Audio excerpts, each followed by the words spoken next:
Hello students, welcome to the selection classes.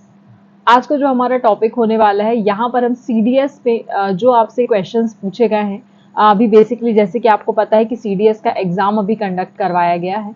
तो जो हमारा सीडीएस का पेपर हुआ है उसमें जीएस के जितने भी क्वेश्चंस हैं वो हम आपके साथ डिस्कस करने वाले हैं। तो वीडियो में अंत तक बने रहिएगा। ये जो पीडीएफ है ये मैंने डाउनलोड करी है यूपीएससी के ऑफिशियल वेबसाइट से, और यहाँ पर कहीं कहीं टिक भी लगे हुए हैं, तो ये वाले टिक वाले आप सही नहीं मानिएगा। मैं आपको जैसे जैसे बिल्कुल ऐसा सर्कल बना दूंगी, वो वाले क्वेश्चन का आंसर आप सही मानिएगा, ठीक है।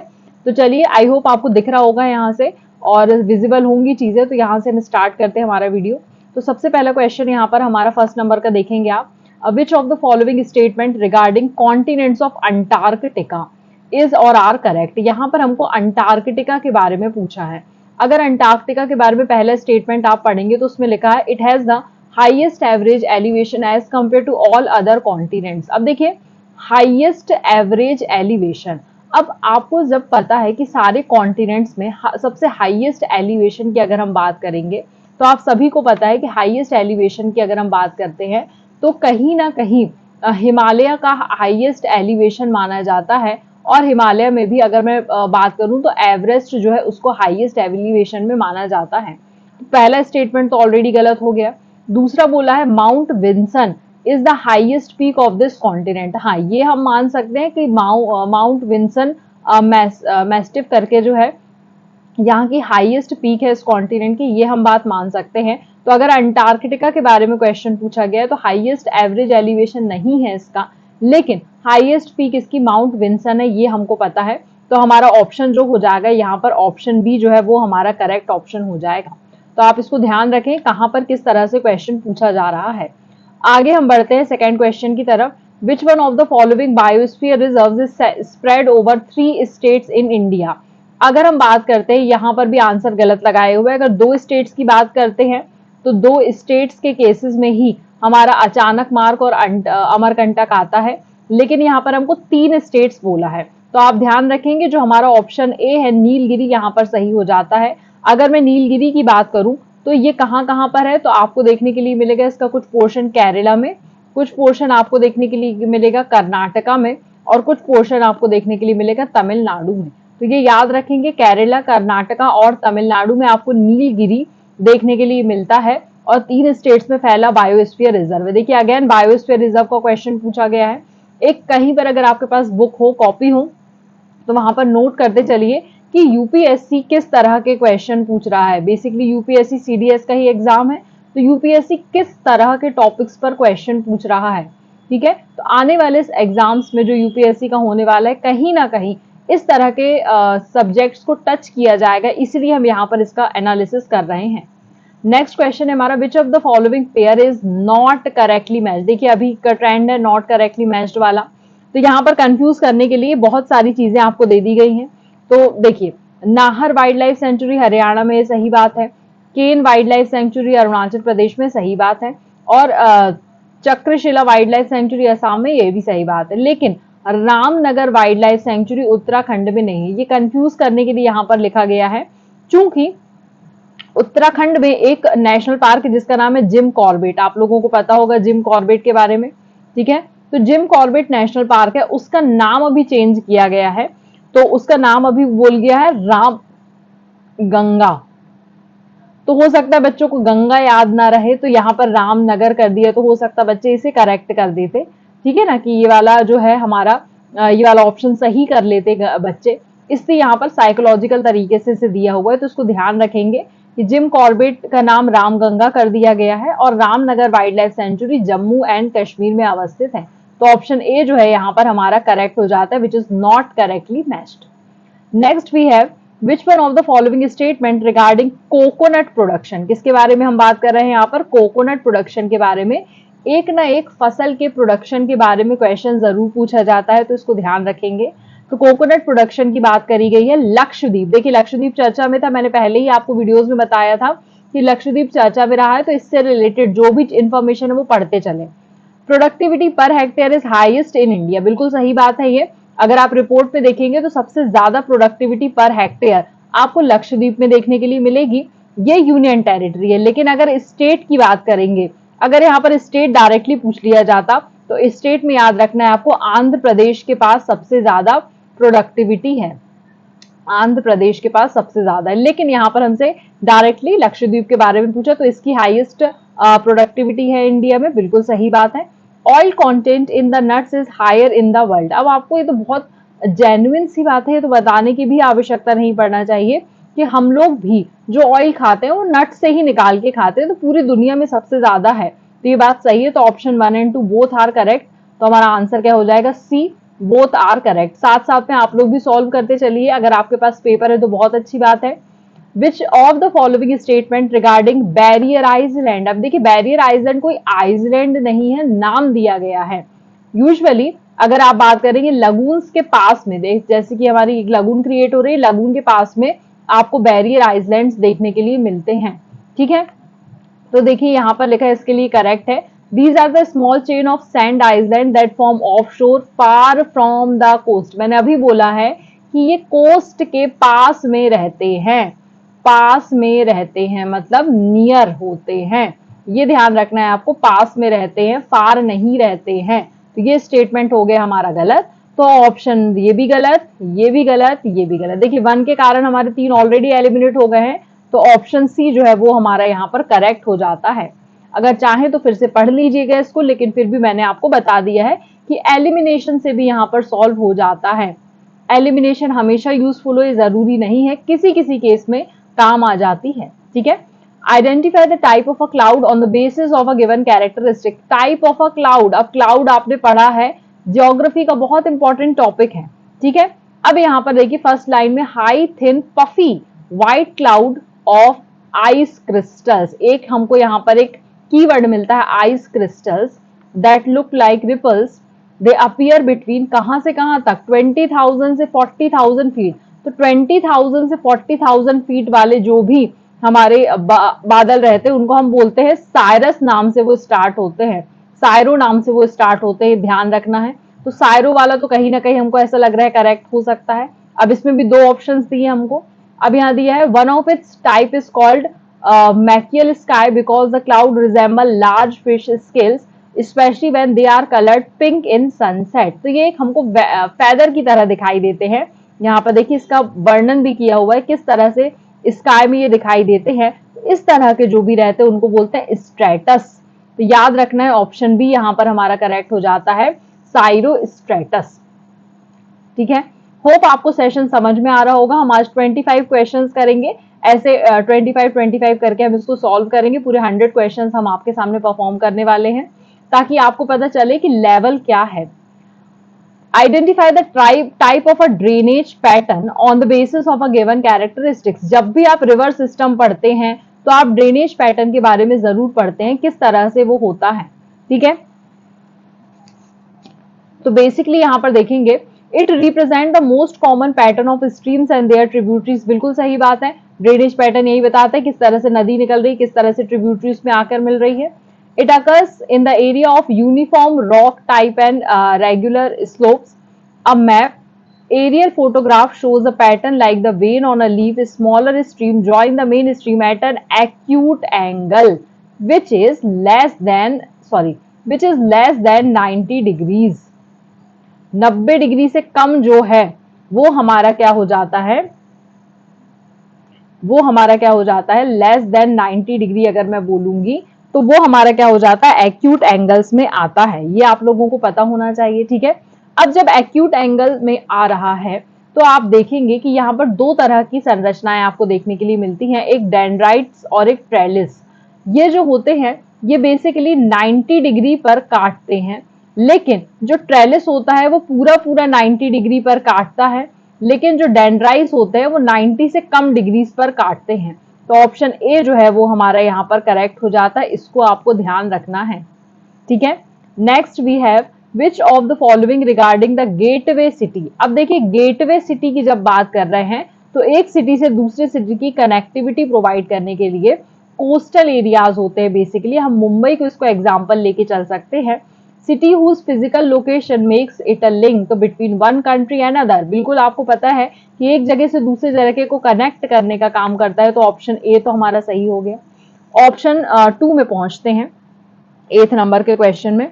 तो यहाँ पर देखेंगे हम, a gateway city exercise control over a large area. Large area आपको पता ही है, because it commands the entry and exit rights, ये भी आपको पता है, बहुत बेसिक बात। कोस्टल एरिया करके याद रखेंगे तो इजीली याद हो जाएगा।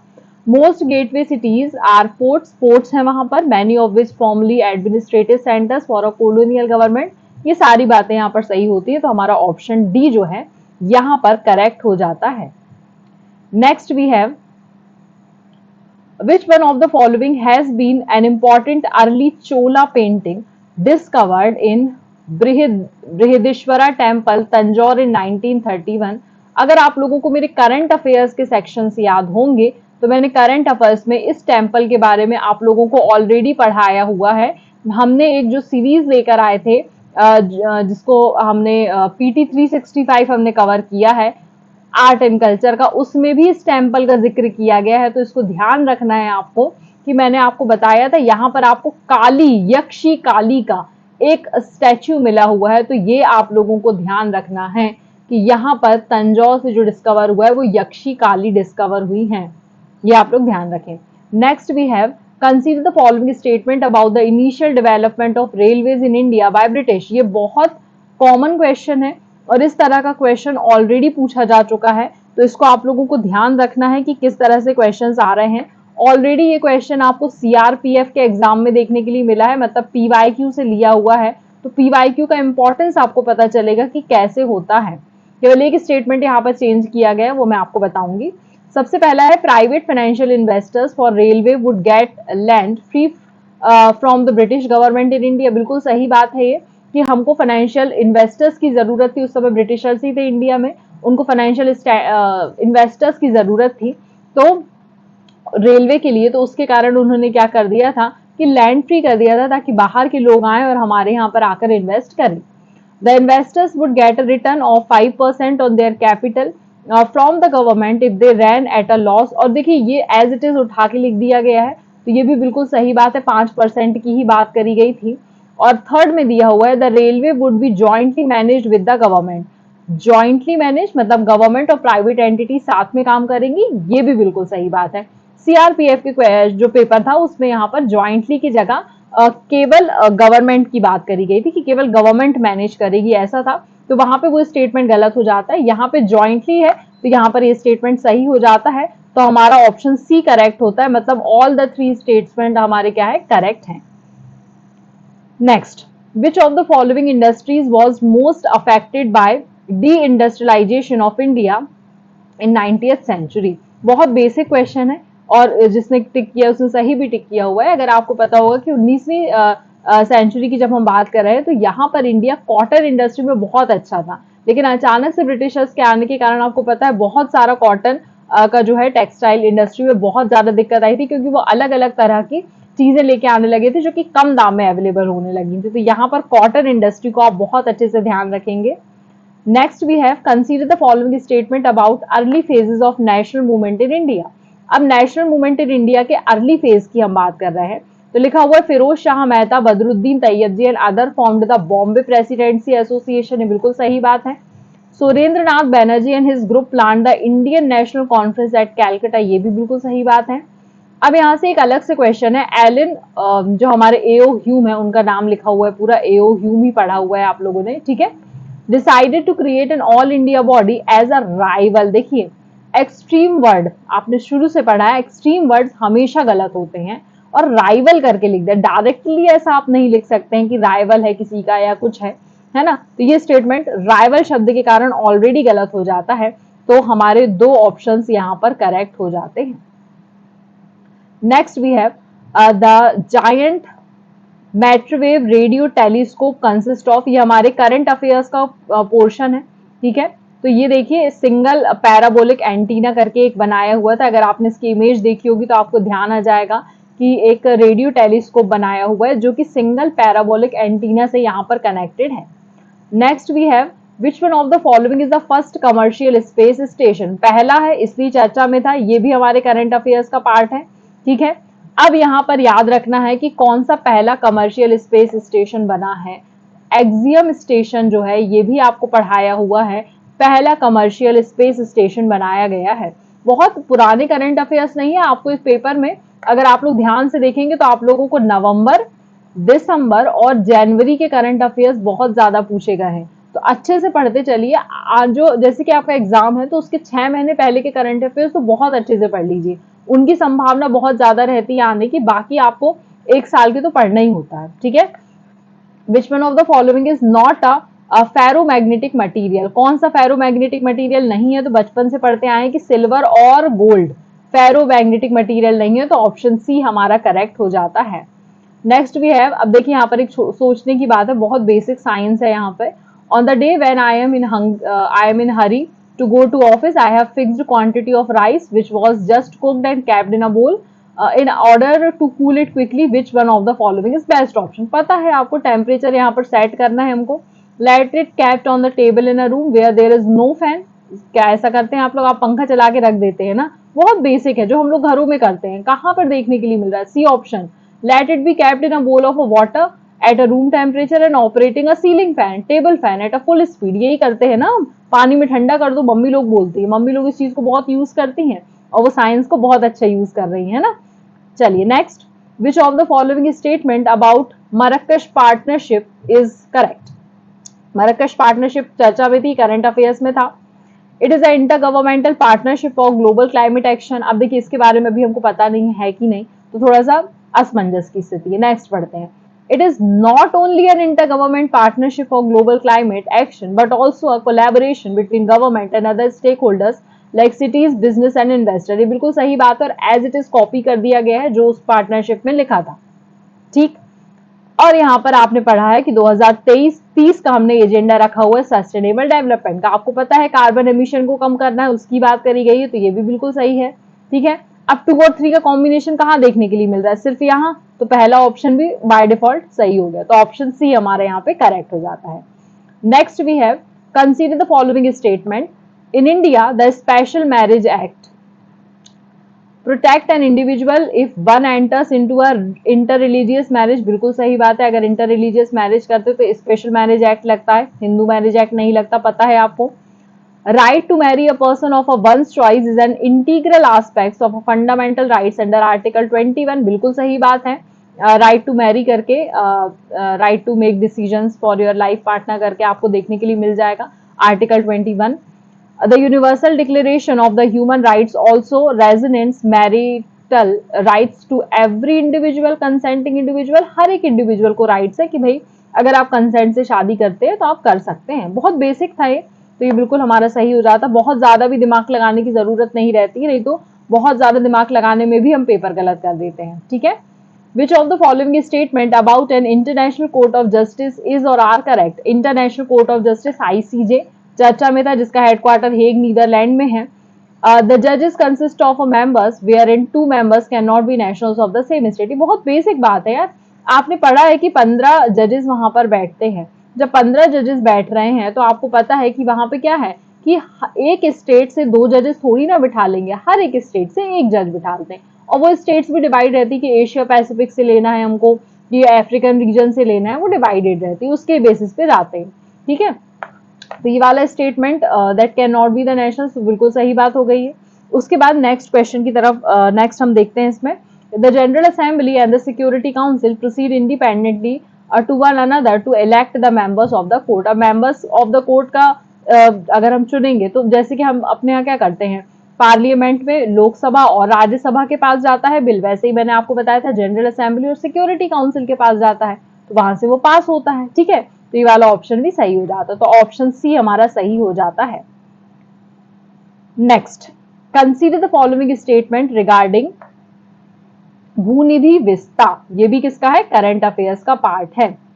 It is a data visualisation services of Bhoonidhi provide full resolution mosaic data visualisation capability through.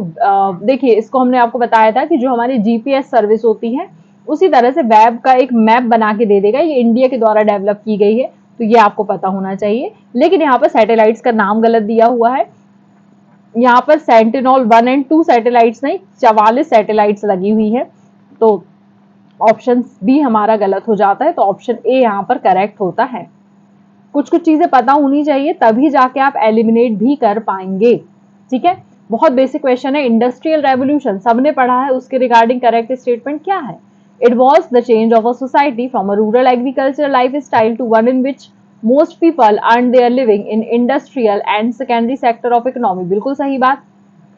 The first industrial revolution begin in Germany. भैया बिल्कुल गलत बात है, ब्रिटेन में हुआ था। ठीक है, तो ध्यान रखना है, ब्रिटेन में हुआ है सबसे पहला रेवोल्यूशन, इंडस्ट्रियल रेवोल्यूशन। ये याद रखेंगे। तो ऑप्शन 2 हमारा गलत होता है, एलिमिनेट करते हैं, ये वाला गलत हो जाएगा ये। अब तीसरे पे एक बार फोकस करें। During the industrial revolution technological advances in iron smelting, latest steel production were accompanied by the inventions of steam engine. Steam engine किसकी देन है? इंडस्ट्रियल रेवोल्यूशन की, बचपन से पढ़ते आ रहे हैं। तो ऑप्शन बी सी भी गलत सही हो जाता है, तो ऑप्शन सी यहां पर हमारा करेक्ट होता है। Next we have which of the following statement regarding insolation is correct. Geography का क्वेश्चन आ गया। ठीक है, इंसोलेशन वो जो सूरज की रोशनी पड़ती है उसके कारण से एक इंसोलेशन क्रिएट होता है, उसकी बात कर रहे हैं हम। ठीक, शॉर्ट वेव रेडिएशन में होता है, बिल्कुल सही बात है। रेंजिंग 0.39 से 0.76, बिल्कुल सही बात हो गई है। ठीक है, insolation is evenly distributed across the earth, बिल्कुल गलत बात है। आपने क्या सब जगह एक सी सूरज की रोशनी पड़ रही है? नहीं पड़ रही। पोल्स पे कैसी पड़ रही है? और इक्वेटर पर सबसे ज्यादा कहां पड़ रही है? इक्वेटर पर। पोल्स पे कम पड़ रही है, तो वहां पर इंसुलेशन कम होगा। बहुत बेसिक बात। ऑप्शन 2 हमारा गलत हो जाता है, तो option A is the correct one. Next, which of the following statement regarding the river meanders. River meanders आपने बहुत पढ़े, वो इस तरह की नदियां बनाती जाती है ना, वही।